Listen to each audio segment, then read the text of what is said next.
এক হামজা এসে যেন বদলে দিচ্ছেন দক্ষিণ এশিয়ান ফুটবল। ট্রান্সফার মার্কেটের হিসেবে এখন বাংলাদেশ তো বটেই, দক্ষিণ এশিয়ার সবচেয়ে দামি ফুটবলার এই মিডফিল্ডার। শেফিল্ড ইউনাইটেডে খেলা হামজার দামে আশেপাশেও নেই অন্য সব খেলোয়াড়রা। ট্রান্সফার মার্কেটের হিসেবে অন্য খেলোয়াড়দের সঙ্গে হামজার দূরত্ব যোজন যোজন। হামজার দক্ষিণ এশিয়ার সবচেয়ে দামি ফুটবলার হওয়া, তার সঙ্গে অন্যদের ব্যবধান নিয়ে বিস্তারিত থাকছে প্রতিবেদনে। পাকিস্তানের সেন্টার ব্যাক ইসা সুলাইমান পাকিস্তান ফুটবলের অধিনায়ক। তিনি দেশটির ফুটবলের সবচেয়ে বড় ব্র্যান্ড। ২৬ বছর বয়সী এই ফুটবলার উঠে এসেছেন অ্যাস্টন ভিলার একাডেমি থেকে। বর্তমানে খেলেন আজারবাইজানের লিগে, অর্থাৎ দক্ষিণ এশিয়ান ফুটবলে বেশ বড় নাম ইসা সুলাইমান। সেই ইসা সুলাইমানের থেকে মার্কেট মূল্যে কয়েক গুণ এগিয়ে হামজা চৌধুরী। বর্তমানে ট্রান্সফার মার্কেটে হামজা চৌধুরীর মূল্য ৪.৫০ মিলিয়ন ইউরো। টাকার অঙ্কে যা দাঁড়াবে ৫০ কোটি টাকার অধিক মূল্যে। বলা বাহুল্য, দক্ষিণ এশিয়ার অনেক দলের মার্কেট মূল্য হবে না এত টাকা। দুয়ে থাকা হাই প্রোফাইল ইসা সুলাইমানের মূল্য ৫৫০,০০০ ইউরো, অর্থাৎ হামজার থেকে প্রায় ৯ গুণ কম মূল্য ইসা সুলাইমানের। এই তালিকায় ভারতের মনভীর সিং আপুলারা আছেন হামজার থেকে বেশ পিছিয়ে।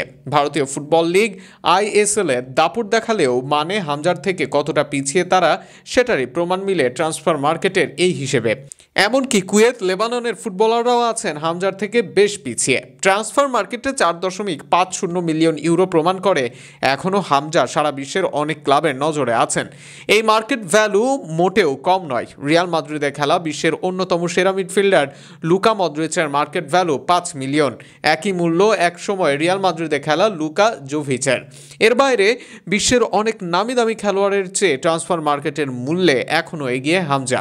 হামজার মূল্য প্রভাব পড়েছে বাংলাদেশ দলের ট্রান্সফার মার্কেটের উপর। সেখানে র্যাঙ্কিংয়ে যোজন যোজন এগিয়ে থাকা ভারতের চেয়ে দামি স্কোয়াড বাংলাদেশের, আর সেই দামের অর্ধেকের বেশি ধারণ করেন হামজা চৌধুরী। এমনকি ভারতীয় স্কোয়াডের প্রায় সমান মূল্য এই ডিফেন্সিভ মিডফিল্ডারের। হামজার প্রভাব যেন এখানেই। এমনিতে হামজা চৌধুরী ভার্সেটাইল খেলোয়াড়। ডিফেন্সিভ মিডফিল্ডার হিসেবে সচরাচর খেলেন। লেসিস্টার ও শেফিল্ডে রাইট ব্যাক পজিশনেও দেখা গেছে তাকে। শেফিল্ডে তো লেফট উইংয়েও মাঠ মাতিয়েছেন, অর্থাৎ হামজাকে চাইলে মাঠের যে কোনো জায়গায় ব্যবহার করতে পারে বাংলাদেশ দল।